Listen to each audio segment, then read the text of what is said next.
finally nakuha ko na talaga yung aking bagong eyeglass kasi mga ilang months na talaga na yung aking lumang eyeglass nag-blurred na siya, kaya ayaw ko na talagang gamitin yun. At may extra naman ako pero yung isa talaga yung ginagamit ko lagi.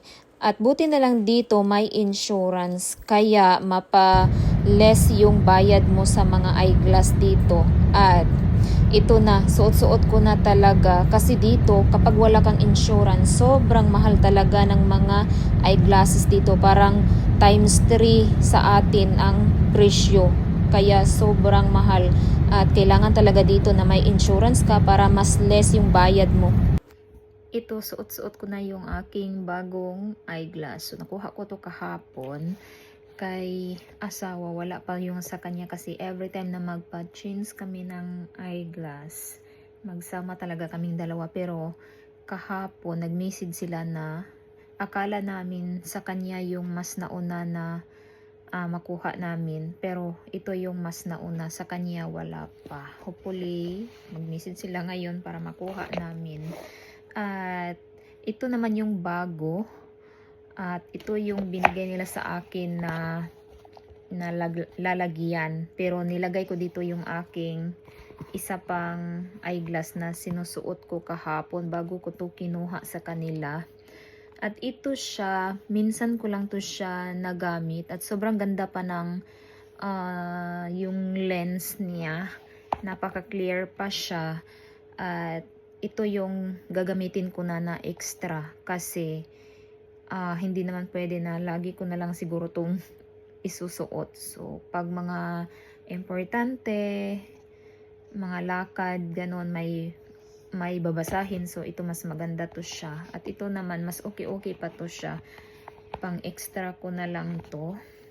Maganda din yung ano nila binigay nila sa akin na lalagyan. Ann Taylor.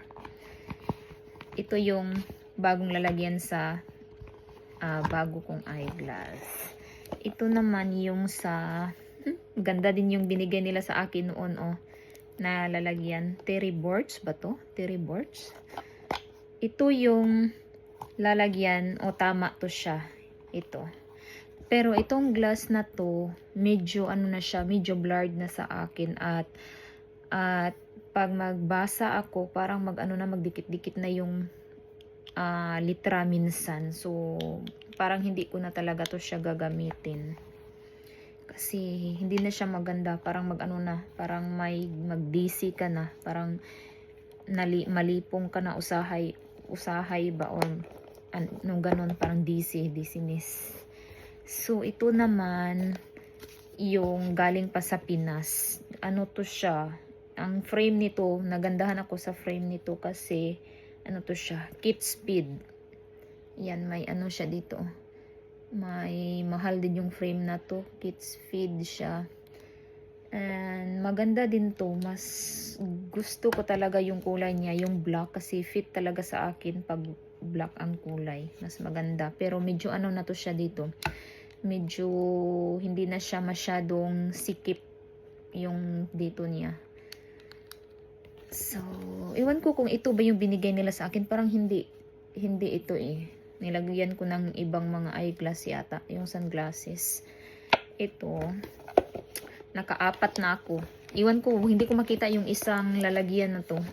Naka-apat na eyeglass ako dito. Sa 4 na taon ko dito, may 4 na eyeglass din ako. And ito naman parang taon-taon talaga makapagpalit tayo ng eyeglass. Ewan ko lang yung iba kung ganun ba yung ginawa ninyo. Sobrang mahal kasi dito ng mga eyeglasses. Kapag magpapagawa kayo dito, sobrang mahal, as in. Kapag wala kayong insurance, mas mahal talaga. Buti na lang may magagamit kami dito na insurance, so mas less yung mababayaran, pero mahal pa rin. Nasa mga 15,000, something like that, more. Malapit mag 20,000 dito yung mababayaran mo sa eyeglass lang. Kung wala talaga, sus nako, hindi namin kaya. 3 pa naman kami na mag eyeglass. So, yung bata free yun siya. Free, walang mababaya. Meron yata pero sobrang ano lang, konti lang. At sa Pinas, meron din akong mga eyeglass doon. Parang 4 din yata yung eyeglass ko doon. So, parang 8 or 9 na yung eyeglass ko. 8 or 9 pieces na yung eyeglass or 10. So, nung nag-start ako na mag-eyeglass, sobrang dami na talaga. So, ito, nakapagbago din ako ngayon. Happy na din ako kasi yung ibang eyeglass ko kasi parang blurred na talaga siya. Ngayon, sobrang linaw na. At yun lang, kasi nakuha ko na yung aking bagong eyeglass. Happy na din ako kasi